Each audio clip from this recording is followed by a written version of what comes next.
그들이 조반 먹은 후에 예수께서 시몬 베드로에게 이르시되 요한의 아들 시몬아 내가 이 사람들보다 나를 더 사랑하느냐 하시니 이르시되 주님 그러하이다. 내가 주님을 사랑하는 줄 주께서 아시나이다. 이르시되 내 어린 양을 먹이라 하시고. 여러분 읽겠습니다.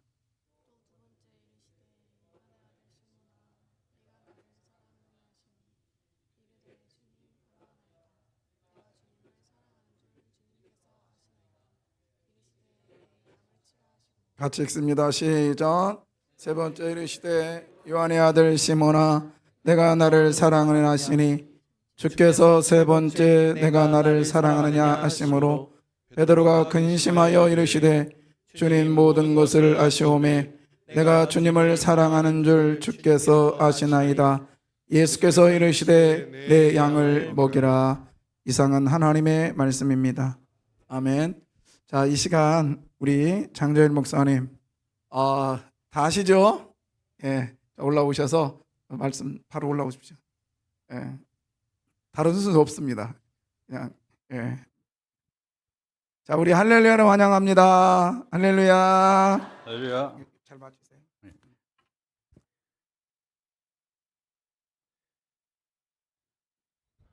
할렐루야. 왜 이렇게 다들 경직돼 있어요? 식사들 잘들 하셨어요? 가만히 있어봐라. 오늘 뭐 먹었다 그랬지? 감자탕. 어떻게 감자탕 맛이 있으셨어요? 어쨌든 얼굴들이 뭐야 이렇게 환하게 그래야 되는데 아직 저기 졸리신가? 그리고 원래 찬양 안 해요? 중간에? 그거 없고 그냥 바로? 아, 자, 여러분 이렇게 또 뵙게 돼서 너무너무 반갑고 감사합니다. 아까 아침에 오전에 저희 교회에서 예배 드리고 이제 집에 와서 이제 잠깐 쉬고 있는데 아내가 그러더라고요. 여보, 세광교회 가는 데는 별로 떨리지 않지? 거기는 장로님들도 많이 알고 성도님들도 많이 알고 거의 다 아니까 떨리지 않지? 그래서 제가 뭐라고 대답할게요? 네? 거기는 하나도 안 떨린다고 그랬어요.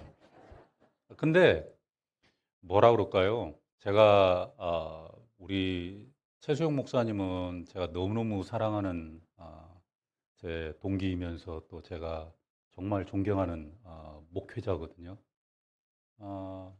너무 좋은 그런 그 목사님이시고 또 그런 그 목사님을 제 친구로 두고 있다는 게 저는 너무너무 감사한 일이고 그리고 정말 하나님께 정말 감사해야 되는 일이죠. 또 이제 그런 그 친구가 늘 저를 또 기쁘게 생각해 주시고 또 늘 불러주시고 또 같이 와서 늘 교제하고 성도들하고도 이렇게 또 나눌 수 있도록 그렇게 기회를 주시니까 사실 정말 이렇게 얘기하면 뭐한데 하나도 안 떨려요. 하나도 안 떨리고 오히려 이 시간을 통해서 하나님께서 여러분에게 그리고 저에게 하나님의 그 귀한 말씀을 같이 아주 흔쾌하게 나눠 주실 수 있는 그런 시간이 될 수 있을 거를 저도 기대합니다. 여러분도 기대되지요?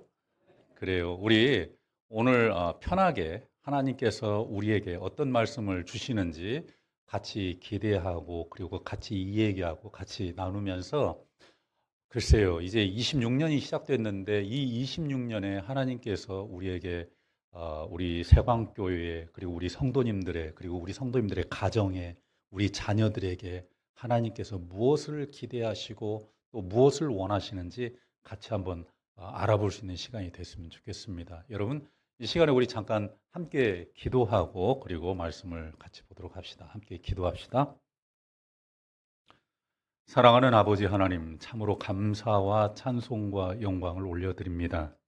하나님 아버지, 이 시간에 사랑하는 우리 세광교회 성도님들과 사랑하는 우리 최수영 목사님과 그리고 귀한 하나님의 백성들이 함께 모여서 하나님께서 주시는 말씀을 고대하며 같이 이 하나님의 은혜를 나누기를 사모하고 기대하고 있습니다.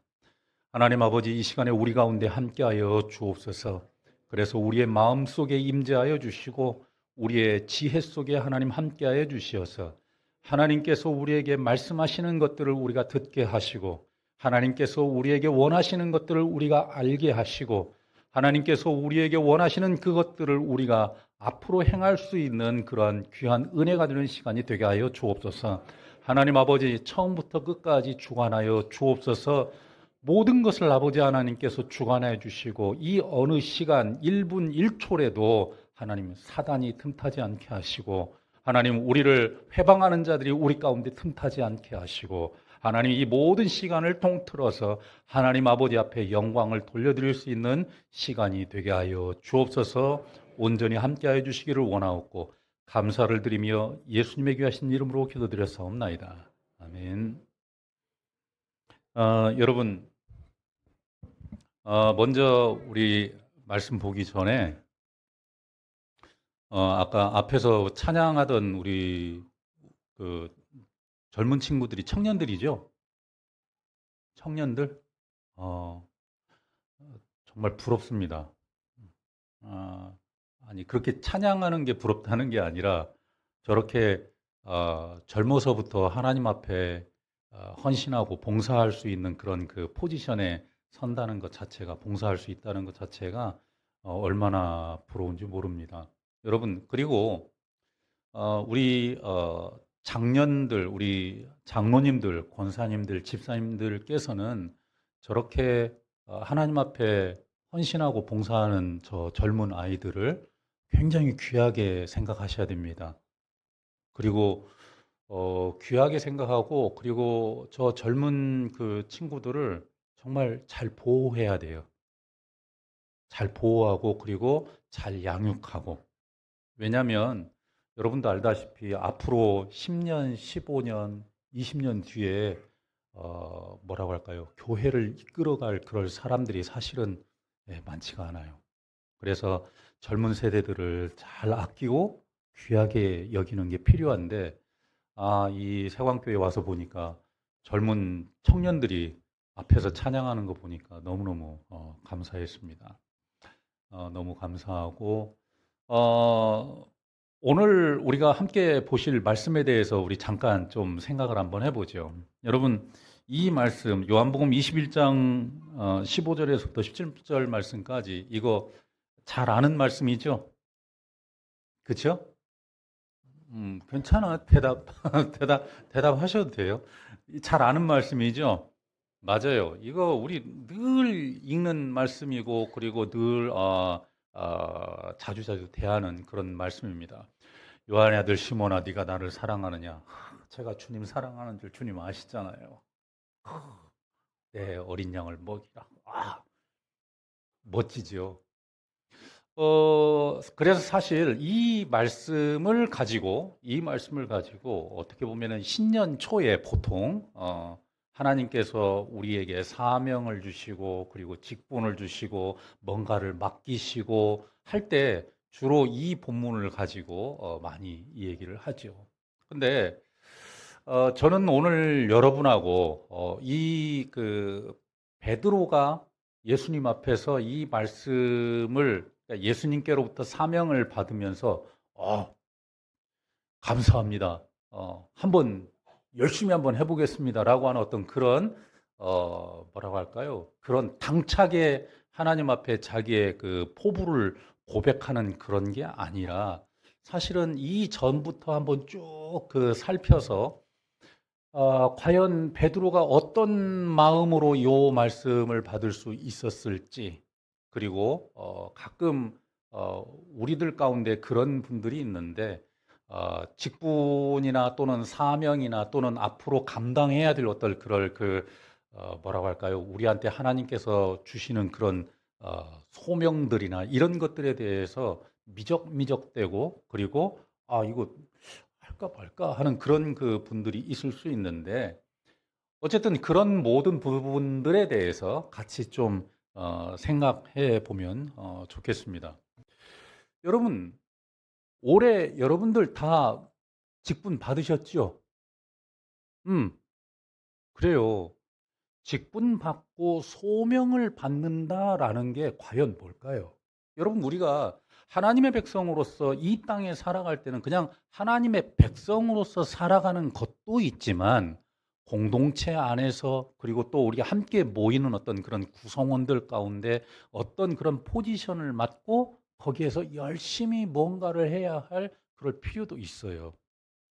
그러니까 아무 저기 뭐 역할 없이 그냥 한 사람의 어떤 평신도로 살아갈 수도 있지만 여러분 어떤 사람을 어떤 포지션에 올리는 이유가 뭔지 아세요? 마태복음 5장에 예수님께서 비유를 말씀하면서 그랬잖아요. 빛과 소금 얘기를 할 때.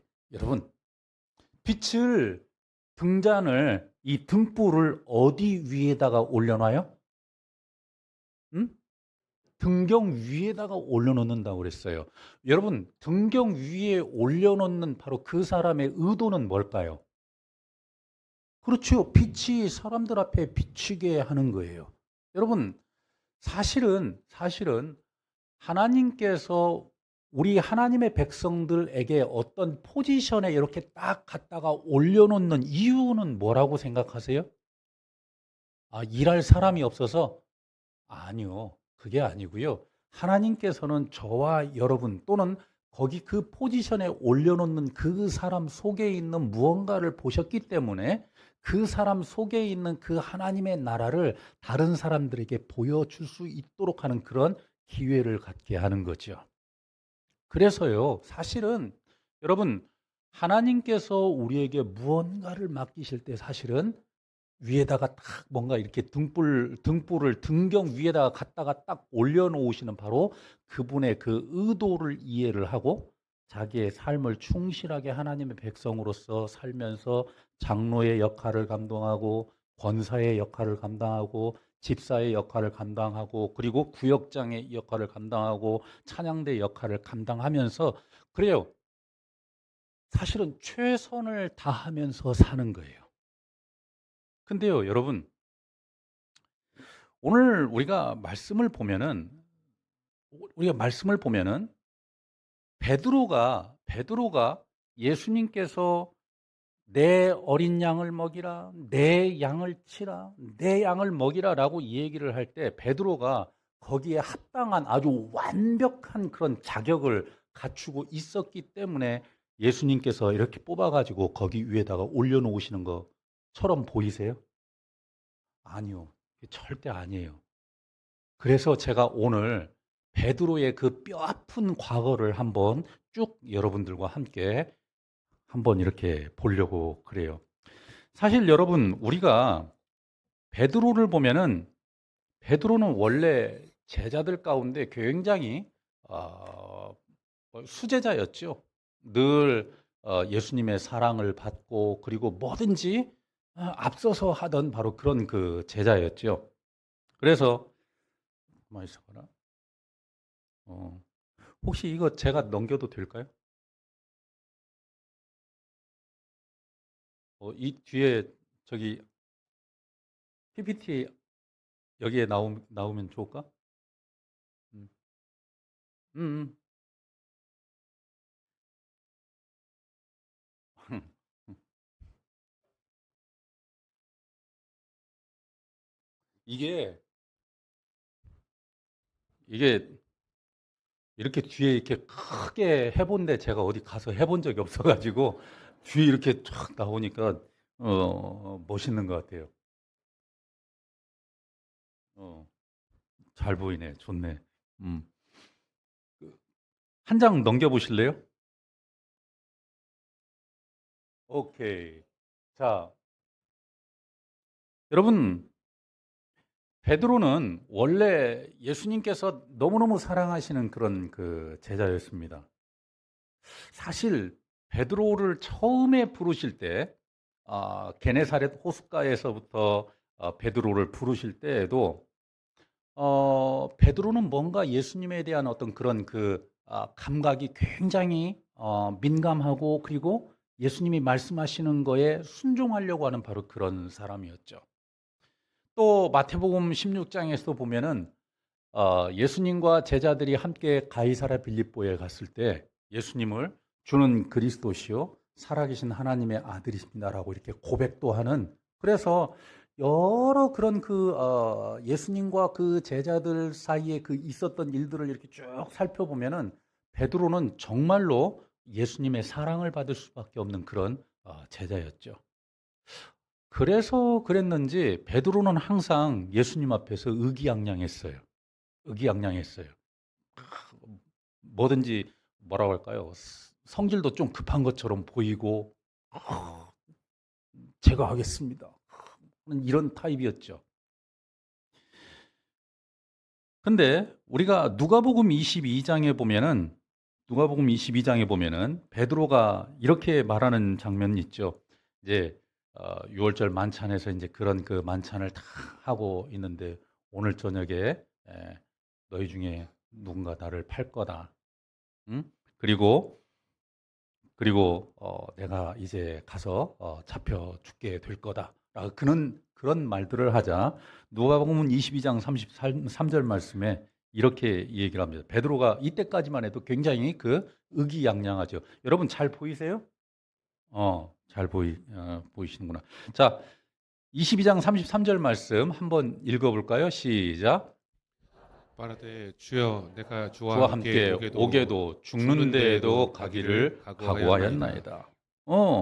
근데요, 그 다음 장 한번 봐봐요. 여러분, 실제로 예수님께서 지금 제가 이거는 왜 이 얘기를 하고 있냐면은 요한복음 바로 장면을 가기 위해서 사실은 요한복음의 그 장면이 나오기 이전에 한 달 반 정도 전에 있었던 일이에요. 그러니까 지금 요한복음 우리가 아까 읽었던 그 본문의 이야기가 나오기 한 달 반 전에 있었던 이 얘기가 바로 지금 우리가 보고 있는 얘기인데 여러분 처음에 주님이 죽는데라도 제가 따라가겠습니다. 절대로 주님 혼자 그렇게 위험에 처하지 않도록 제가 함께 가겠습니다. 라고 그렇게 얘기를 했죠. 근데 실제로 예수님께서 잡혀가시는 그 상황이 되니까 베드로가 어떻게 했냐면요. 베드로가 멀찍이 따라갔대요. 멀찍이 따라가고, 그리고 여기 지금 보면은 55절부터 보면은 이제 사람들이 그 대제사장의 집 안에서 이제 새벽에 불을 피워놓고 이제 예수님을 잡아다가 신문하려고 하는 그 상황이다 보니까 베드로도 멀찍이 따라가서 한쪽에 이렇게 앉아가지고 있었는데 사람들이 베드로를 알아봤다는 거잖아요. 그래서 저희 보니까 56절 말씀 보니까 한 여종이 그렇게 이 얘기했잖아요. 베드로를 딱 보고 그리고 이렇게 너도 이 예수와 같이 있었지? 라고 이 얘기를 하니까 바로 그 다음에 베드로가 부인했죠. 이 여자야, 내가 그를 알지 못한다. 우리 이 얘기 잘 알죠? 그쵸?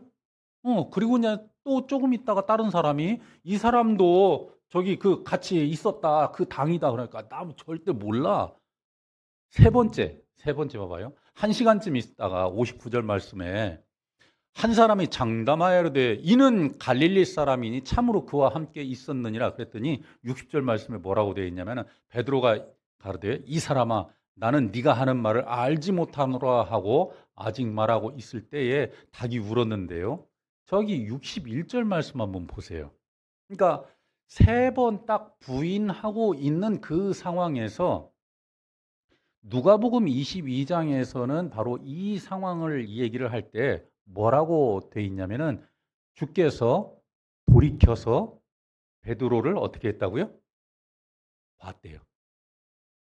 그러니까 뭐냐면 베드로가 나는 절대로 예수님 부인 않습니다. 나는 예수님 죽는 데까지 가겠습니다라고 호언장담하고 했다가 거기를 갔는데 사람들이 너도 같이 있었지? 그러니까 아니야. 너 같이 있었잖아. 죽어도 아니야.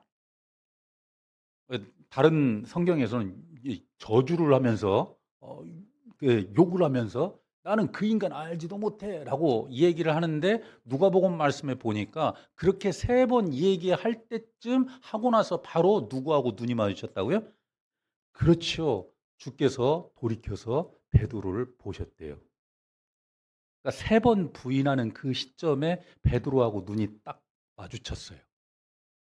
자, 여러분, 이때 베드로하고 예수님하고 눈이 마주쳤다면 베드로가 예수님하고 눈이 마주쳤을 때 그때 그 가슴 속에 느껴지는 그 느낌은 어떤 느낌일까요?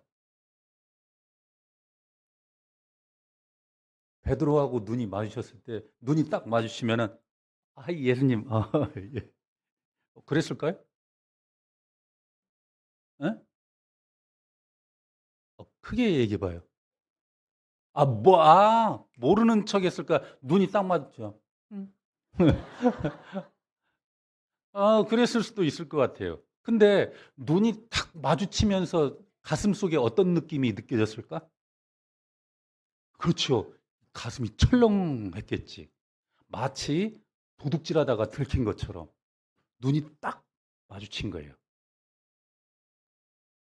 여러분, 근데요, 재밌는 게 이 말씀을 하고 나서 눈이 마주치자 베드로가 예수님께서 자기에게 하셨던 말씀, 네가 오늘 닭 울기 전에 나 3번 부인할 거라 라고 하는 그게 생각이 나가서 밖에 나가서 대성통곡을 했대요. 근데요, 한 장 더 넘겨보세요. 문제는 이게 뭐라고 할까요? 이 문제는 그때부터 일어난 게 아니라 사실은 이제 그 다음부터 문제가 일어나요. 사실 여러분 제가 사실 어디 가서 원고 이렇게 갖고 다니면서 설교하는 사람이 아닌데 제가 사실 우리 최수영 목사님이 저한테 어, 첫 번째 설교를 맡기고 그런데 제가 사실 되게 부담되더라고요. 이게 분명히 부흥회인데 나보고 첫 번째 설교를 하라고 했으니 뭔가 되게 그래서 나름 되게 열심히 준비했어요. 근데 준비하고 지금 이렇게 하려고 하니까 요거 볼랴 저거 볼랴 이렇게 하니까 안 되겠어요. 그냥 내가 알아서 할게요. 그래서 이거를 보고 하려고 하니 이거 돼? 안 되지? 이제부터 그냥 내가 알아서 할게요. 여러분, 근데요.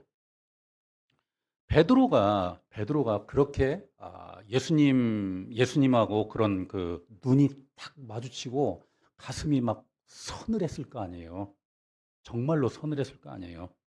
근데 서늘하고 난 다음에 밖에 나가서 대성통곡은 했는데 주님하고 아이고 주님 제가 그게요 사정이 어떻게 된 거냐면요 이렇게 이 얘기할 수 있는 시간이 없었어요.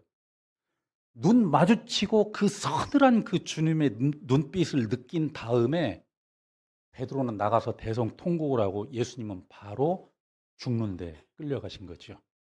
그래서 사실은 예수님하고 베드로하고 뭔가 화해를 하고 그 눈빛 마주쳤을 때 내가 뭔가 잘못했습니다라고 이렇게 이해를 시켜드리고 말씀드릴 수 있는 시간적 여유가 없었어요.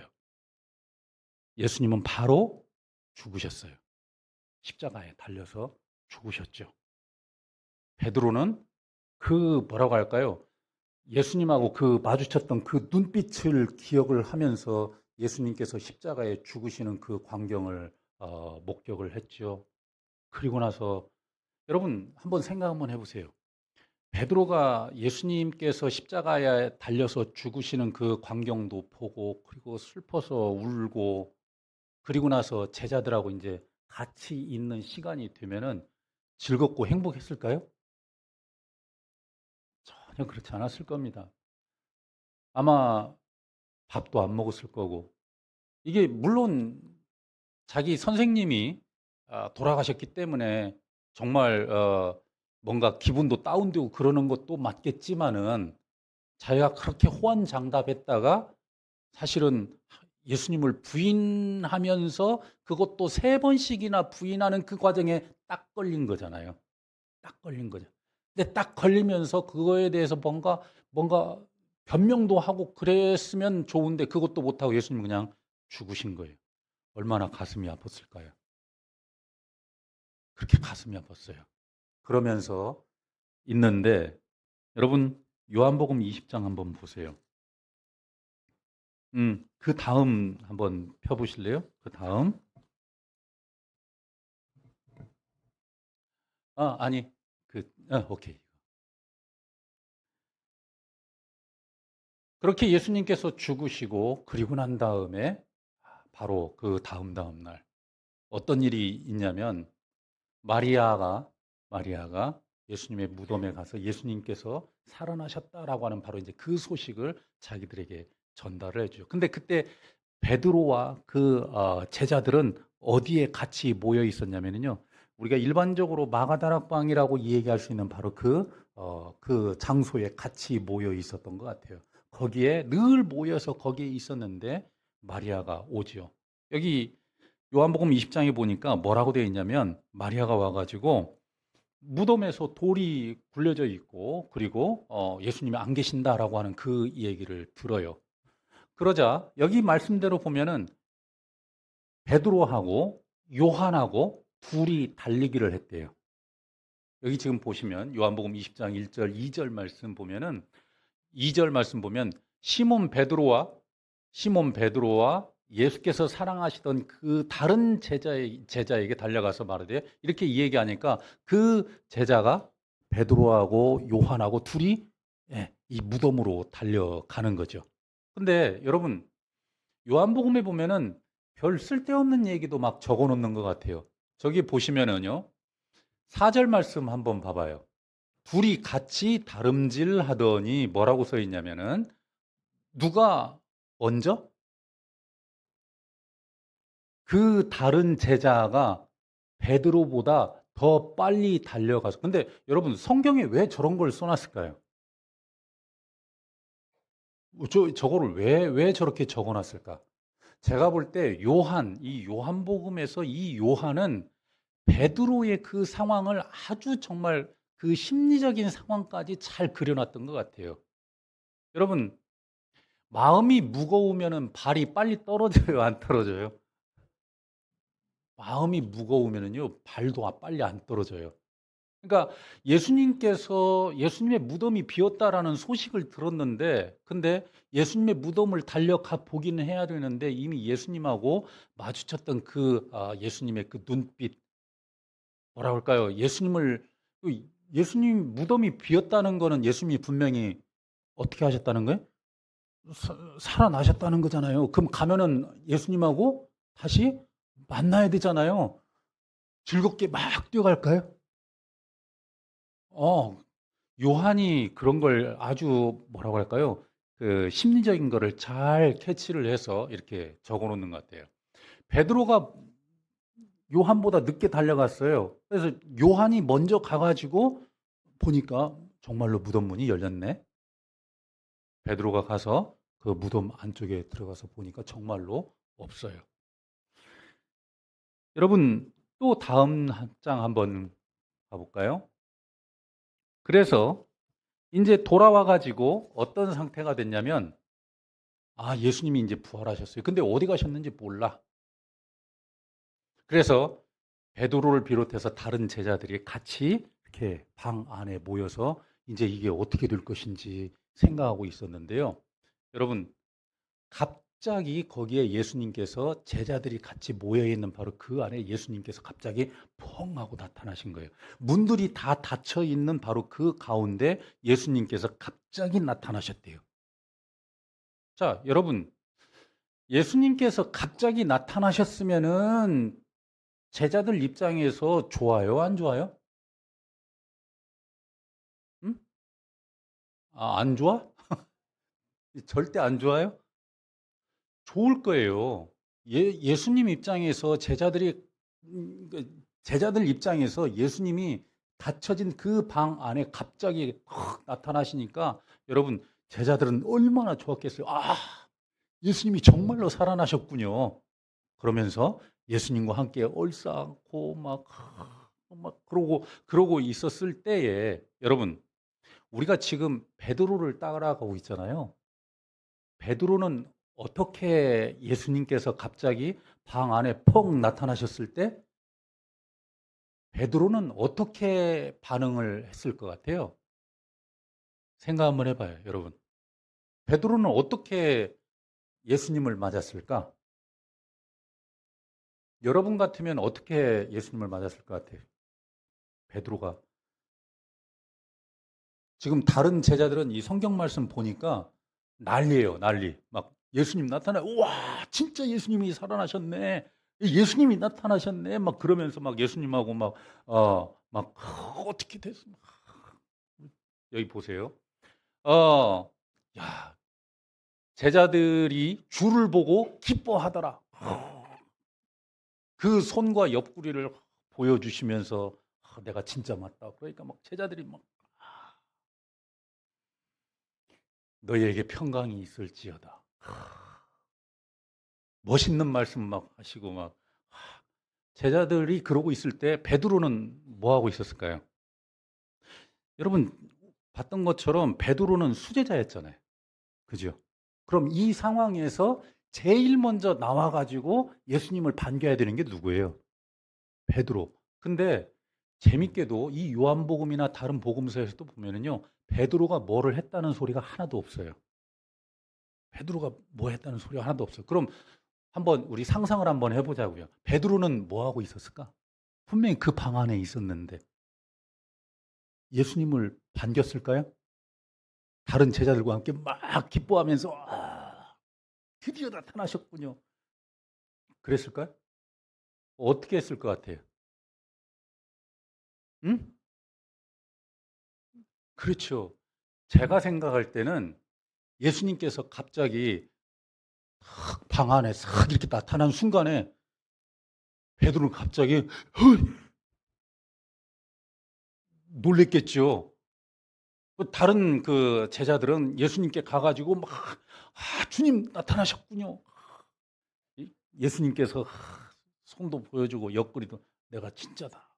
너에게 평강이 있을지어다.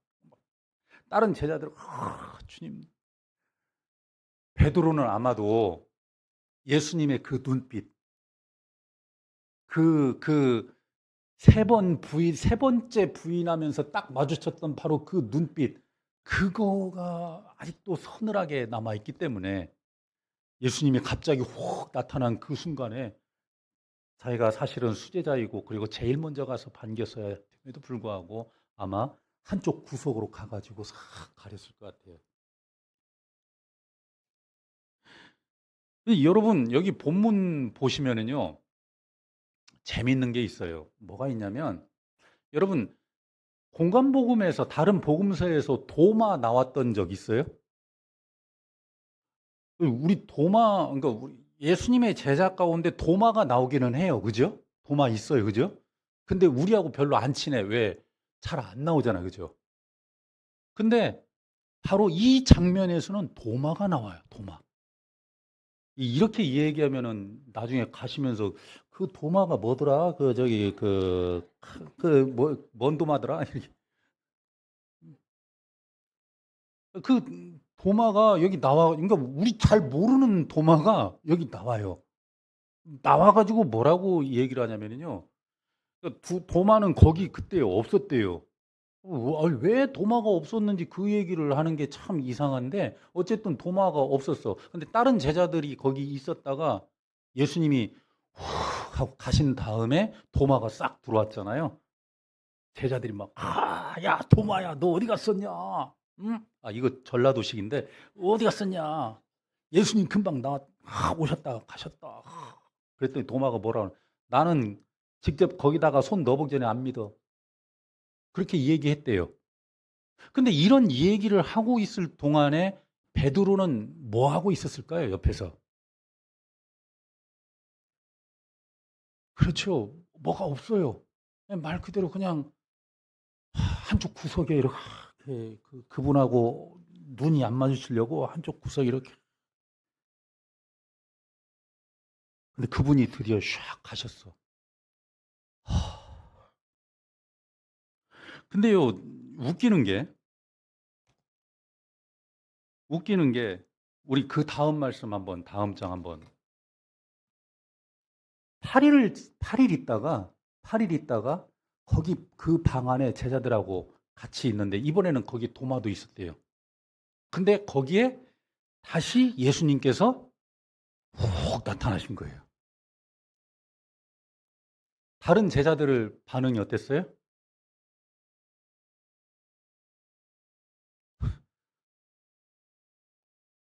저는 여러분이 정말 사랑스러워요. 나를 그렇게 뚫어지게 쳐다보고 있는데 일단 다른 제자들 반응은 어땠을 것 같아? 예수님께서 두 번째 탁 나타났을 때. 응? 예!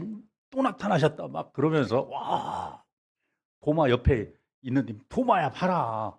예? 예수님 나타나셨잖아. 막 이러고 있을 때 이랬겠잖아요. 그죠?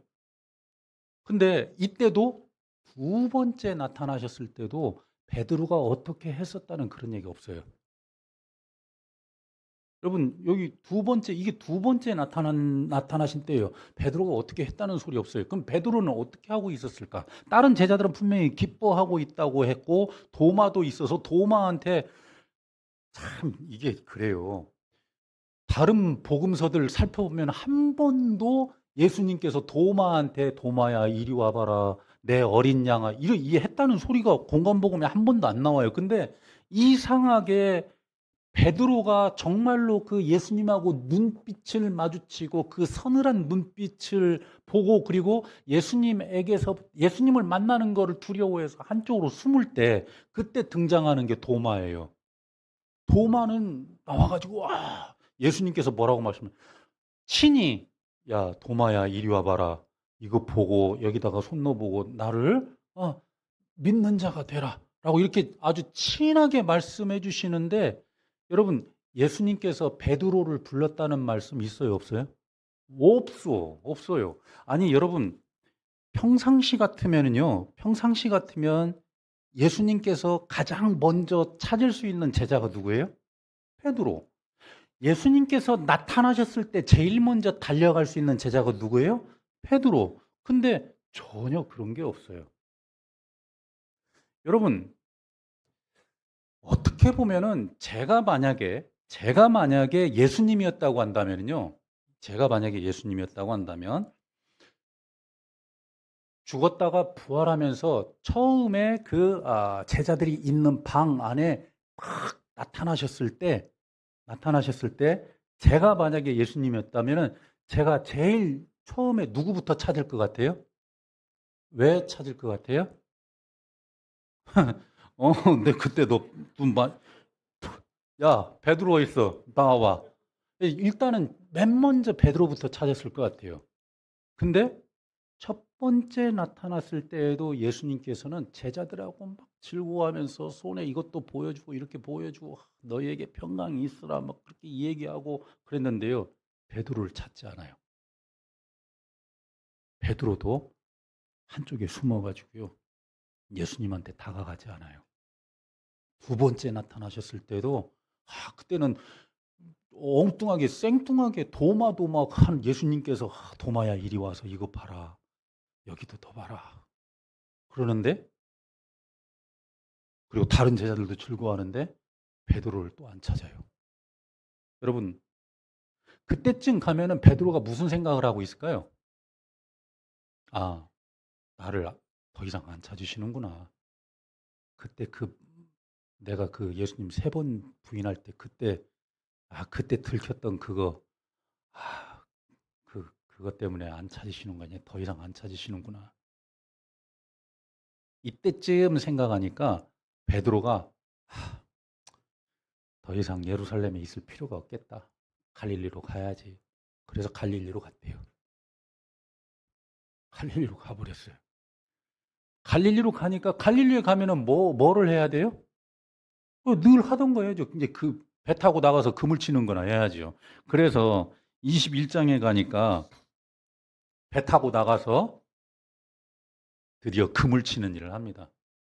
21장 한번 다음 프레임 볼까요? 그래요. 21장 보니까 여러분 보시는 것처럼 그 후에 예수께서 디베랴 호수에서 제자들한테 자기를 나타내신 게 이게 세 번째 나타나신 건데, 근데 그때 그 상황이 어디냐면 지금 갈릴리로 가 있을 때예요. 베드로와 더불어서 다른 제자들이 갔는데 여러분 잘 봐요. 여기에도 시몬 베드로가 배를 띄우고 그리고 고기를 잡으러 나가는데도 이때도 나타나는 인물이 누구예요? 도마. 그 도마는 처음부터 계속 따라다니네요. 그러니까 계속 베드로하고 도마를 대비를 시켜요. 예수님과 늘 가까이 있었던 베드로는 지금 예수님하고 너무 멀어진 상황이고, 예수님하고 전혀 같이 있었지만은 전면에 등장하지 않았던 도마는 여기 이 부분에서 계속 나타나요. 그래서 도마랑 같이 있었대요. 같이 배 타고 나가서 물고기를 잡는 거예요. 근데 여기도 한번 잘 보시면은요, 물고기를 잡고 있는데 저기 물가에서 누가 부르더래요.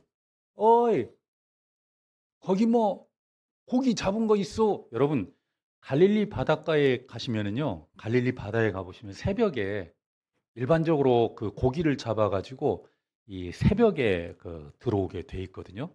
그러니까 새벽에 들어오면은 그날 그 밤에 잡은 그 고기를 이렇게 싱싱한 고기를 사기 위해서 사람들이 그 해변에 이렇게 모여 있대요. 일반적으로 옛날부터.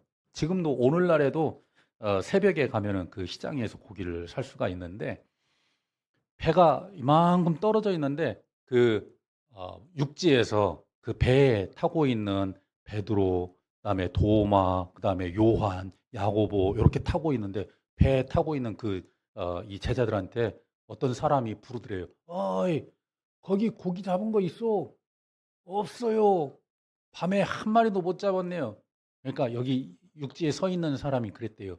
거기 배 오른편에다가 금을 던져보세요. 옛날에는 고기 잡는 방법 중에 그런 게 있었대요. 육지에서 어디에 고기가 있는지 이렇게 봐주고, 그래서 거기에 고기 있다라고 이 얘기를 하면 배 타고 가서 거기다 고기 던져서, 금을 던져서 잡는 그런 방법이 있었기 때문에 사람들이 아무래도 저 양반이 저기 그 고기를 본 것 같다. 그래서 배 오른편에다가 그물을 던졌는데 이게 고기가 엄청나게 잡힌 거지. 근데 이 상황이 다른 제자들은 막 고기 잡혔다고 막 열심히 끌어올리는데, 옆에 있었던 요한, 그러니까 바로 이 요한이 이 상황을 보면서 이게 어디서 한번 해본 그런 어떤 뭐랄까요? 예, 그런 기억이 있는 거예요. 잘 되돌려 보니까 맨 처음에 자기들이 예수님을 만났을 때 깊은 데로 가서 그물을 내려 고기를 잡으라라고 했던 그때하고 되게 비슷한 거야.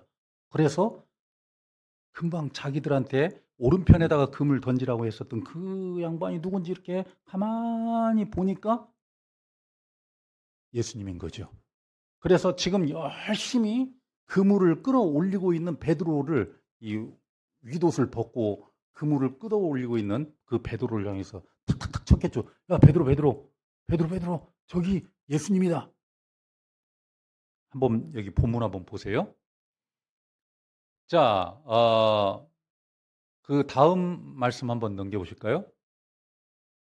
21장 7절 말씀 보니까 예수께서 사랑하시는 그 제자가 베드로에게 이르되 주님이시라 하니, 여러분 잘 봐요. 시몬 베드로가 벗고 있다가, 이게 벗고 금을 끌어올리고 있다가 주님이라 하는 소리를 듣고 겉옷을 두른 후에 바다로 뛰어내렸대요. 자, 베드로는 지금 예수님이 보고 싶어서 와, 주님이다 그러니까 겉옷을 딱 다시 입고 예수님한테 뛰어내렸을까요? 여러분 어떻게 생각하세요? 첫 번째 나타났을 때도 예수님께서 베드로 어디 갔냐 묻지도 않으셨고, 베드로도 예수님한테 다가가지 않았고, 두 번째 나타났을 때도 그랬어요. 더 이상 예루살렘에서는 소망도 없고 그냥 옛날 하던 거나 해야 되겠다. 그리고 갈릴리 와서 배 타고 지금 고기 잡는 거예요.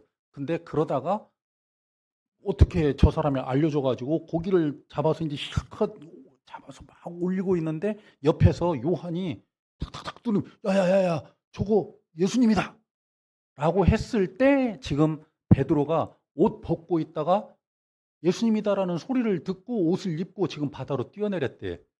자, 예수님 쪽으로 뛰어내렸을까 아니면 예수님 반대쪽으로 뛰어내렸을까?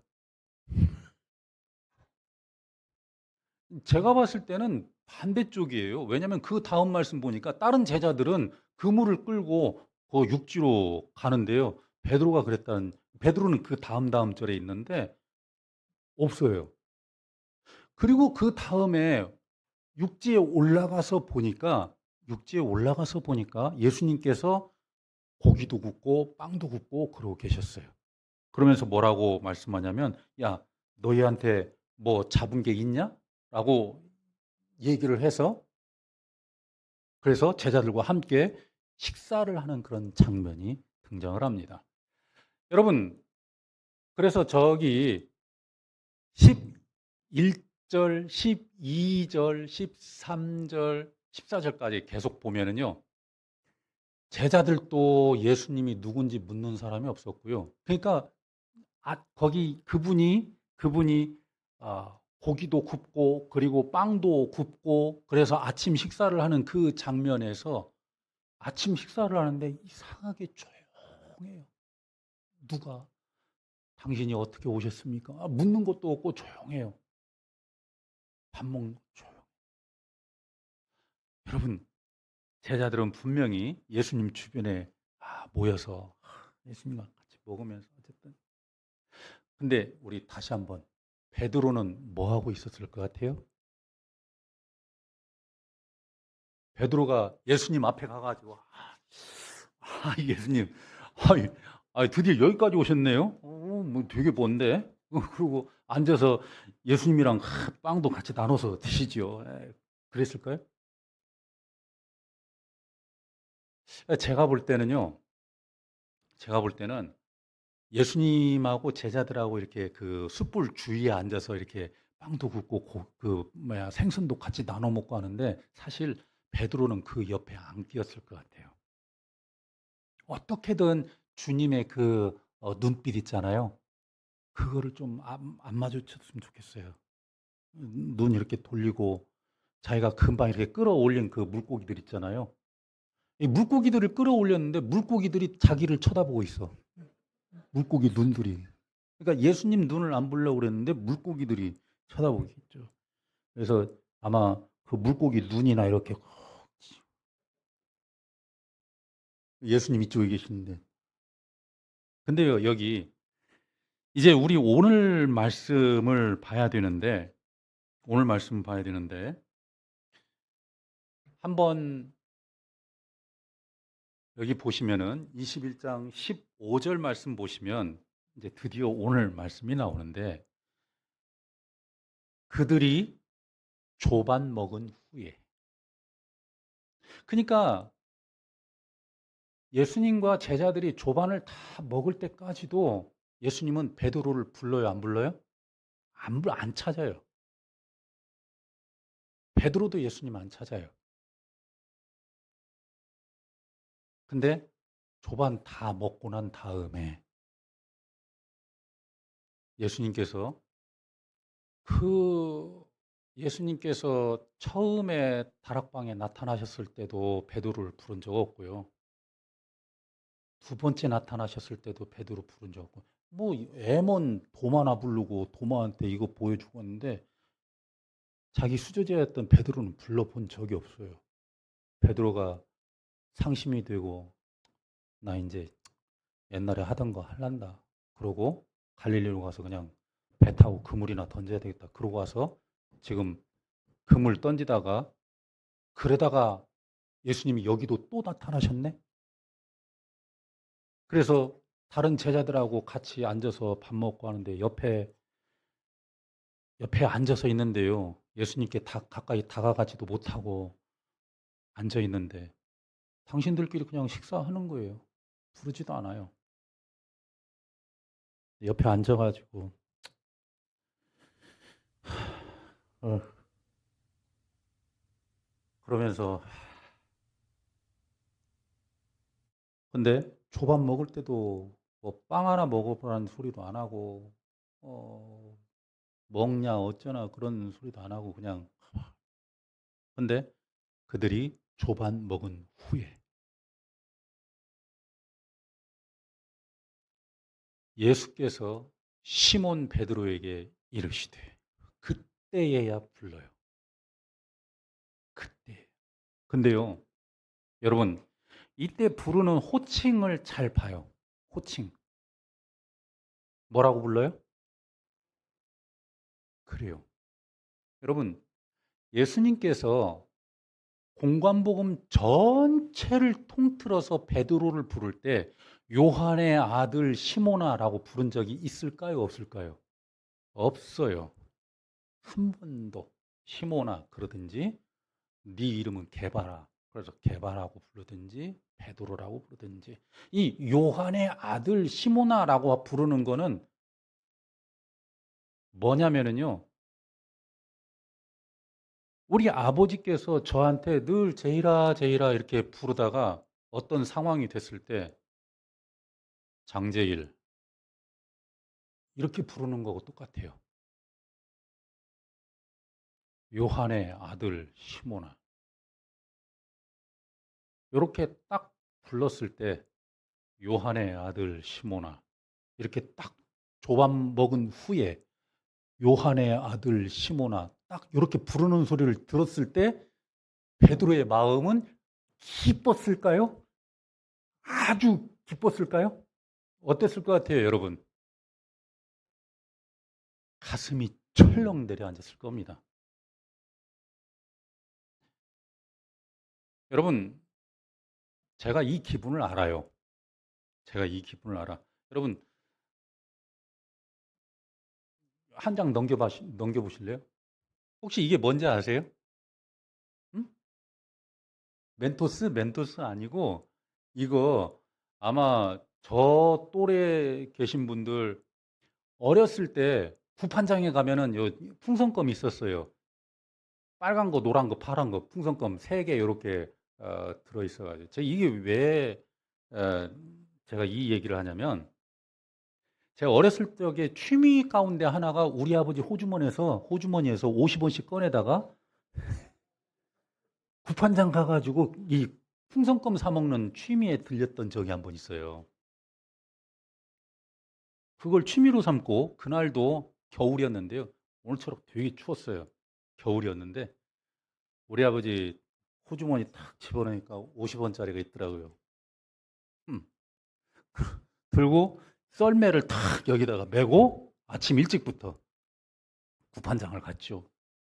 그래서 이거 하나 탁 씹으면서 바로 우리 동네에 바로 거기에 배수지가 있었습니다. 그때는 얼음도 깡깡 얼었죠. 그래서 거기서 신나게 썰매를 타죠. 막 씹으면서 막 즐겁게 타고 있어요. 썰매를. 근데 저기 언덕에서 갑자기 제 바로 밑에 둘째 동생이 저를 부르더라고요. 형! 아빠가 오래! 그 소리를 딱 듣는 순간에 껌이 입에서 탁 떨어졌어요. 아이씨, 걸렸구나. 걸렸구나라는 생각과 더불어서 이제 썰매를 찍어가지고 어깨에 메고 이제 집에 가야 되잖아요. 근데 지금도 기억이 그 가는 거리가 얼마나 먼지 몰라요. 우리 아버지 호주머니에서 50원을 꺼내가지고 구판장에 갈 때, 그리고 거기에서부터 그 썰매 타러 갈 때까지는 기억도 안 나요. 순식간에 가서 사가지고 이 껌 씹으면서 그 신나게 타고 있다가, 형, 아빠가 오래! 그 소리를 듣고 이제 집에 가는데, 이제 가면 죽었구나. 씨. 썰매 메고 집에 갔는데요. 아니나 다를까, 우리 아버지 들어와, 들어왔죠. 아무것도 안 물어보셔요. 그냥 옆에 매 큼지막한 거 하나가 탁 놓여 있고 들어와. 그러니까 들어갔죠. 일단 그 상황에서 제가 아빠 막 그러면서 안기고 뭐 그럴까요? 그런 거 없어요. 일단 뭐가 있으니까 가서 바로 그때 우리 아버지가 저를 부르는 게 그거였어요. 장제일. 네. 이 요한의 아들 시몬하고 똑같아요. 요한의 아들 시몬아. 예! 이게 아니에요. 네. 우리 아버지가 그러셨어요. 장제일. 네. 너 아버지 호주머니에서 가져갔어? 그럼 이때 뭐라고 제가 대답해야 돼요? 네, 제가 가져갔습니다. 그렇게 대답해요? 뭐라고 대답해야 될 것 같아요? 아, 안 가져갔다고요? 안 가져갔어요. 그거 못해요. 왜? 이미 알잖아요. 아버지께서. 아시는데 안 가져갔다고 하면 이게 더 두들겨 맞아요. 그렇다고 당당하게, 네, 제가 가져갔습니다. 이렇게도 대답 못해요. 장재일, 너 아버지 호주머니에서 50원 가져갔어? 뭐라고 대답할까요? 가져갔다고도 못하고, 안 가져갔다고도 못해요. 그럼 뭐라고 해야 돼요? 그렇죠. 나는 이 얘기를 하는데, 우리 아버지는 못 알아듣게 하는 거지. 어떻게 하냐면요. 뭐? 이게 긍정도 아니고 부정도 아닌 거죠. 그죠? 진짜로 그렇게 했어요. 너무 새끼. 엎드려. 차라리 이게 맞으면은 속이 편해요. 그죠? 그래서 그날 먼지나게 맞았죠. 그냥 두들겨 맞았어요.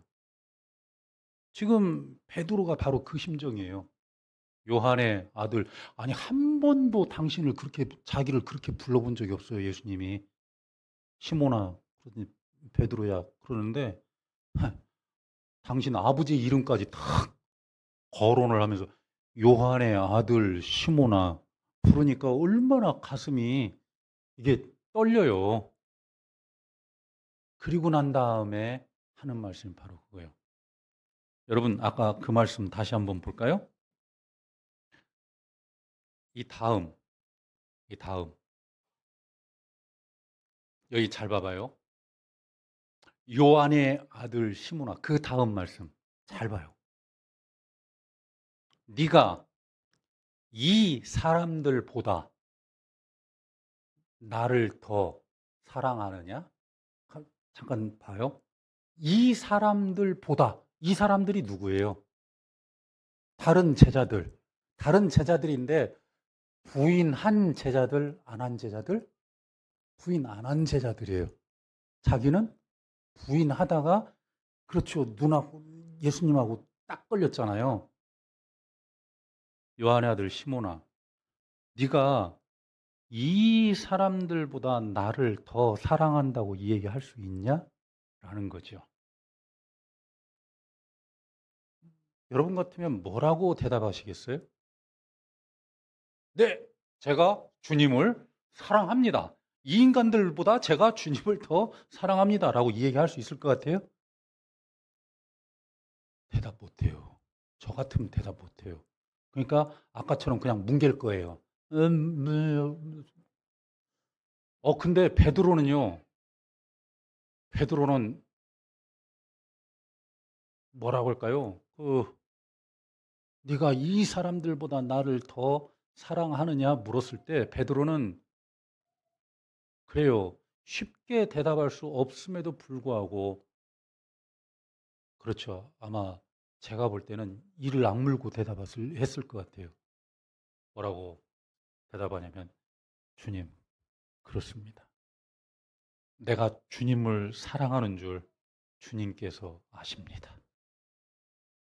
근데 여러분, 이 상황에서 내가 만약에 예수님이었다면 이 대답을 듣고 어떻게 반응했을 것 같아요? 제가 예수님이라면. 주님, 그러합니다.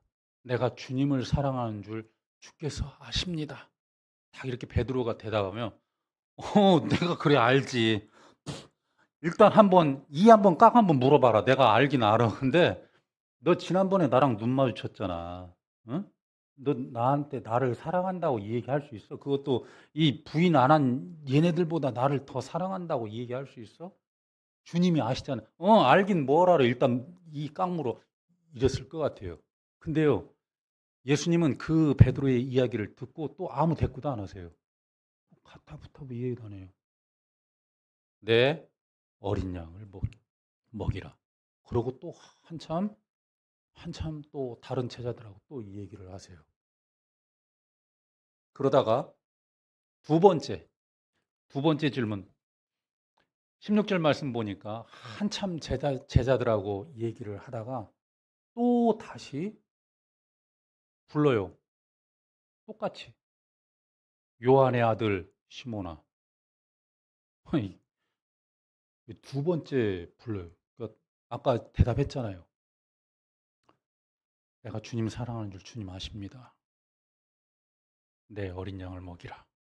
그런데 또 다른 제자들하고 얘기하고 이렇게 하다가 한참 이제 끝난 것처럼 생각이 됐는데 다시 딱 눈을 또 보면서 뭐라고 얘기를 하냐면 요한의 아들 시몬아, 너 나 사랑하니?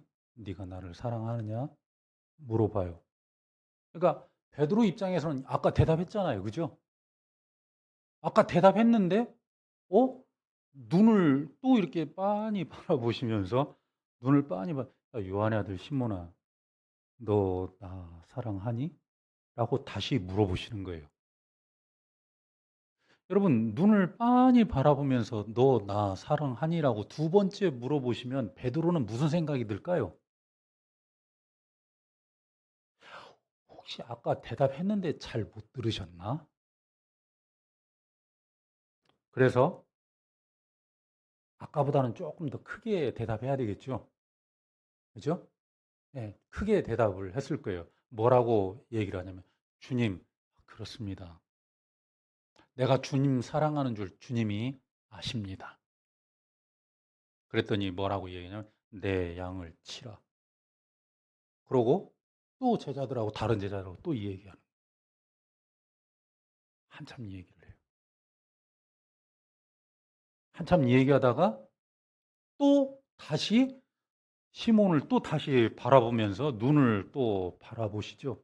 근데 베드로의 입장에서는 진짜 죽을 맛이에요. 예수님께서 눈을 바라볼 때마다 예수님의 눈을 이렇게 마주 볼 때마다 서늘해요.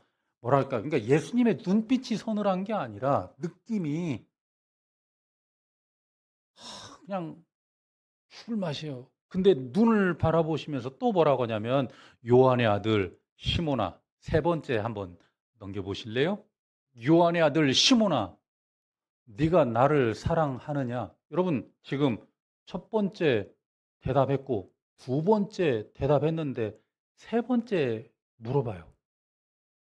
요한의 아들 시몬아, 네가 이 사람들보다 나를 더 사랑하느냐? 네, 주님 사랑합니다. 주님 아시잖아요. 요한의 아들 시몬아, 너 나 사랑하느냐?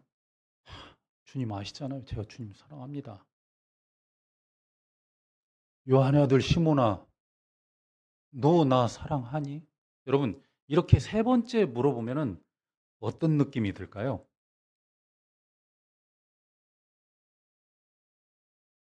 어떨 것 같아요? 여러분은?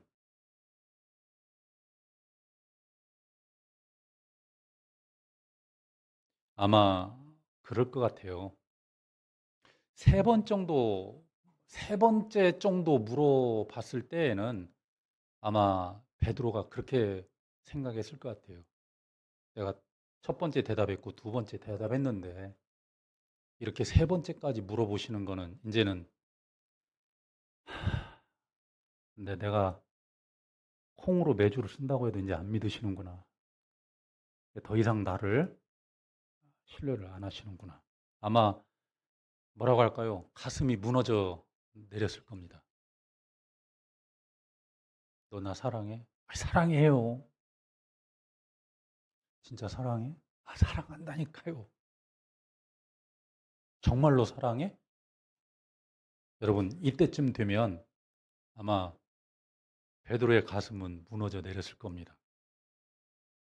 근데 바로 그때 예수님께서 뭐라고 말씀하시냐면 내 양을 치라 라고 얘기를 하죠. 사실 여러분 얘기가 길었지만 여러분 우리가 베드로한테 예수님께서 내 어린 양을 먹이라, 내 양을 치라, 내 양을 먹이라, 이게 되게 멋있는 말 같죠? 근데 그러지 않아요. 베드로는 죽을 맛입니다.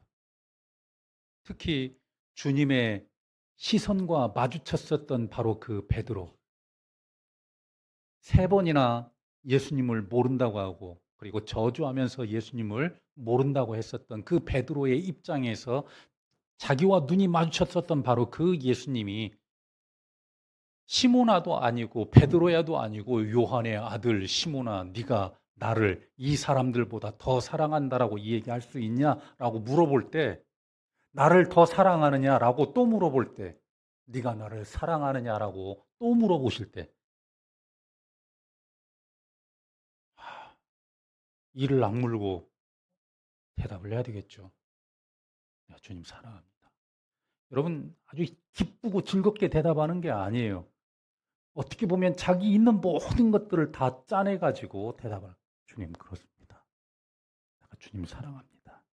주님 아시지 않습니까? 주님 사랑합니다. 근데 3번째 물어봤을 때는 베드로가 무너졌던 것 같아요. 3번째 대답할 때 여기 본문 말씀 보시면은 그렇게 되어 있죠. 주께서 3번째 네가 나를 사랑하느냐 하심으로 베드로가 근심했대요. 왜? 더 이상 나를 안 믿으실 거구나. 내가 사랑한다고 얘기해도 콩으로 메주를 쓴다고 해도 이제는 안 믿으시는구나. 왜? 그때 들켰잖아요. 그래서 근심하면서 대답을 하죠. 주여, 주님, 모든 것을 다 아시잖아요. 내가 그때 거짓말하다가 딱 들켰던 거 주님 아시잖아요. 근데 내가 그때 거짓말 하려고 해서 거짓말한 게 아니고 주님을 사랑하지 않아서 거짓말한 게 아니고 무서워서 그랬다는 것도 아시잖아요. 사랑한다고 사랑하는 거 그것도 아시잖아요. 그때는 무서워서 그랬습니다. 하나님과 딱 눈이 마주친 것 같거든요. 그래서 알아요. 그래서 나는 그거 못해요 라고 그렇게 말하고 싶어요. 근데 계속해서 하나님이 물어보시는 거죠. 너 나 사랑하니? 너 나 사랑해? 여러분 그때 뭐라고 여러분은 하나님께 대답해야 될 것 같습니까? 내가 하나님 별로 사랑 안 해요. 그냥 나 솔직히 얘기해서 세광교회 그냥 어쩌다 보니까 다니는 거지 뭐 그냥 내 하나님을 사랑해서 다니고 뭐 그러는 거 아니에요. 근데 그러지 마세요. 짠해서라도 주님 사랑합니다 라고 대답해야 됩니다. 주님, 그렇죠. 주님 다 아시죠. 내가 어저께 옆집 가게집 사장님하고 싸웠던 거 주님 아시죠? 예, 주님 아시죠? 제가 운전하다가 열받아가지고 저희 욕 바가지로 했던 거 주님 아시죠? 저는 주님의 백성으로서 합당한 사람이 아닙니다. 주님 아시잖아요. 알 수 있어요. 그럴 수 있어요. 근데 너 나 사랑하니? 라고 주님이 물으시면은 그럼에도 불구하고 짠해서라도 주님께 고백해야 됩니다. 주님, 내가 주님 사랑합니다. 모든 것을 아시잖아요. 사실 그때 운전할 때 그때 욱해가지고 그랬어요. 다음에는 욱해가지고 그렇게 안 하겠습니다. 옆집 저기하고 싸웠는데요. 다음에는 그러지 않겠습니다. 내가 하나님의 백성으로서 최선을 다하겠습니다. 내가 하나님을 사랑하지 않아서 그랬던 거 아닙니다. 하나님, 내가 주님을 사랑합니다. 사랑하는 성도 여러분, 올 26년에 하나님께서 여러분에게 어떤 제목으로 야 장제일 또는 야 뭐뭐뭐뭐야 너 나를 사랑하냐? 네가 저기 다른 장로들보다 저기 다른 권사들보다 저기 다른 아이들보다 저기 다른 집사들보다 나를 더 사랑한다라고 얘기할 수 있냐? 그때 주님 그러게요. 제가 나를 봐도 나는 그 직분에 합당하지 않네요. 제가 나를 봐도 그거 나는 그냥 포기할랍니다. 나 그거 안 할랍니다. 그러시면 안 돼요. 여러분, 하나님께서는 사실 완벽하게 모든 것이 퍼펙트하게 다 갖춰져서 정말 멋있게 하나님의 사람으로 쓸 수 있는 사람만 딱 써서 장로를 시키고 딱 써서 권사를 하고 딱 써서 목사를 시키고 그런 거 아닙니다. 저요? 저 아직도 부족해요.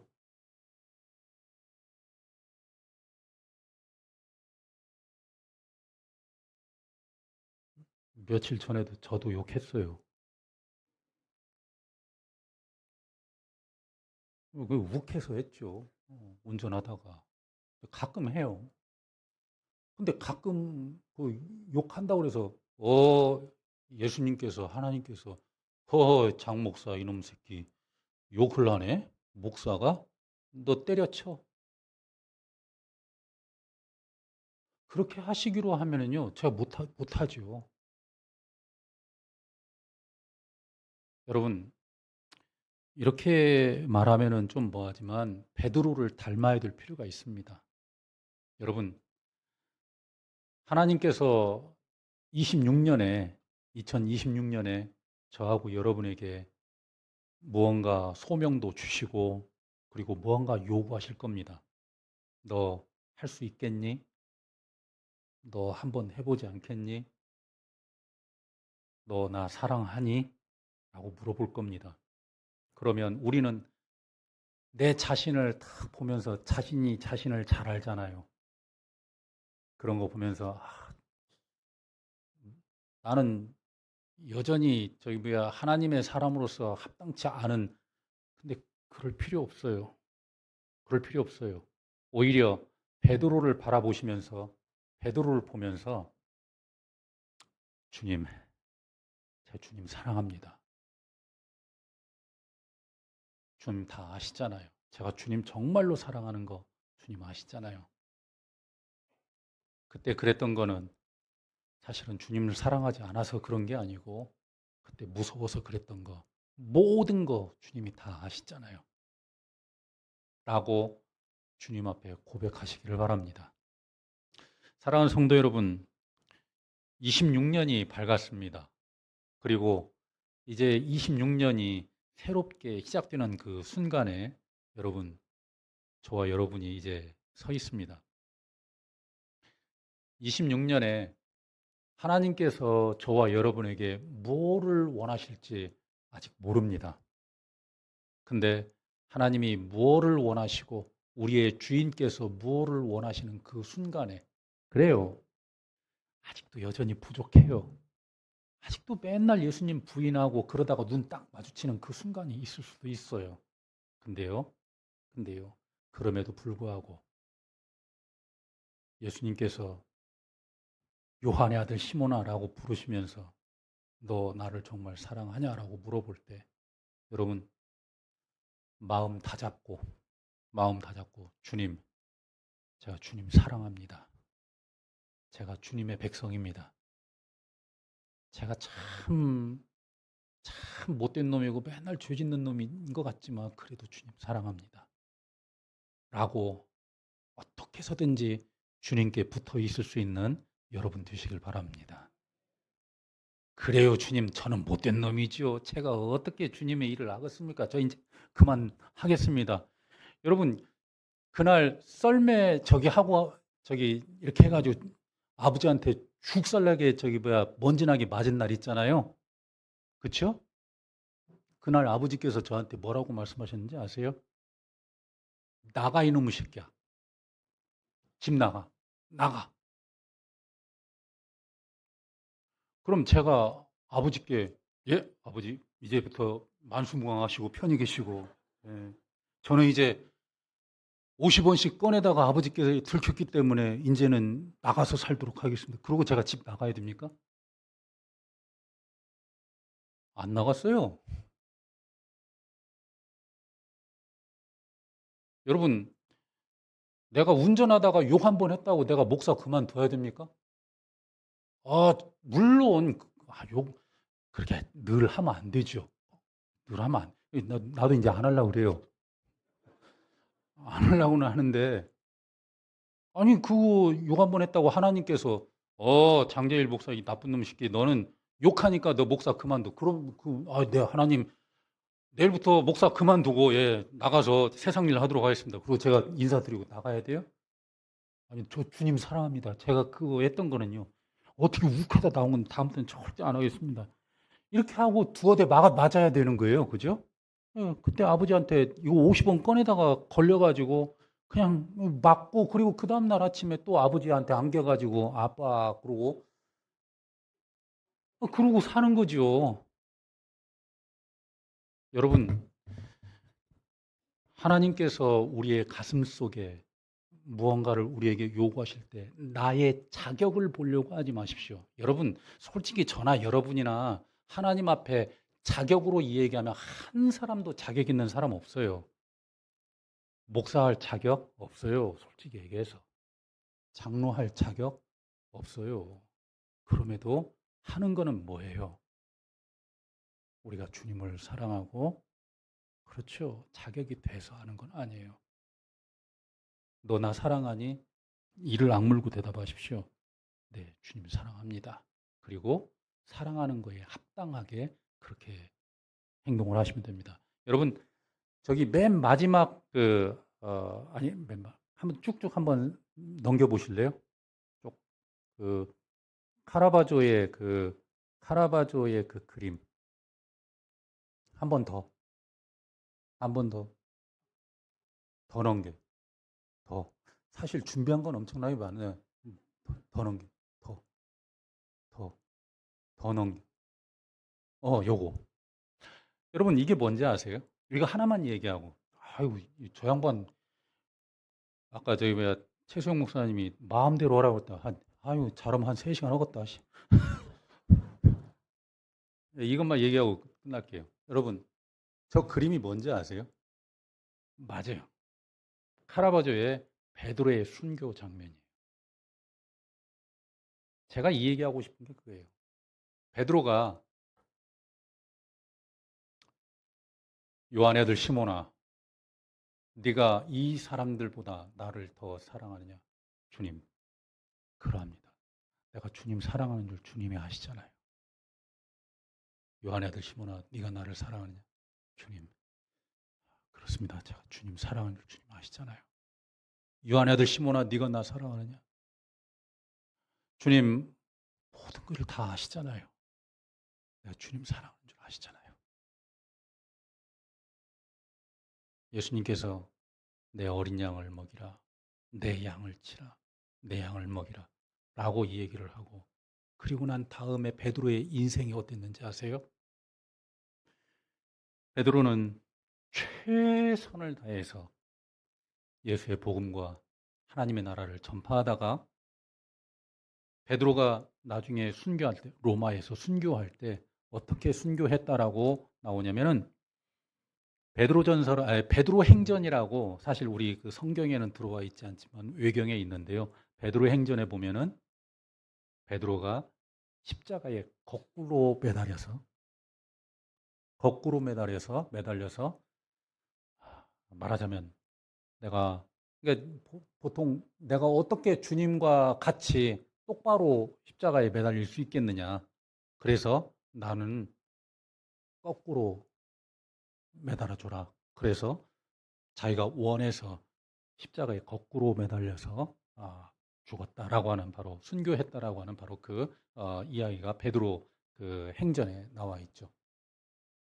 여러분 그렇습니다. 베드로가 예수님께 내가 주님 사랑합니다라고 고백하고 그리고 난 그 뒤에 그의 삶은 어떻게 보면 전혀 다르게 바뀌죠.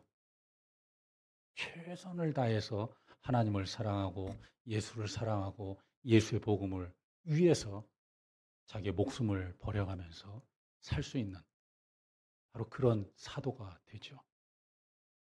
사랑하는 성도 여러분, 2026년도가 저와 여러분에게 있어서 사실 우리가 우리 부족한 거 다 알지만 하나님의 사람으로서 하나님께 우리의 삶을 드리고 그리고 최선을 다해서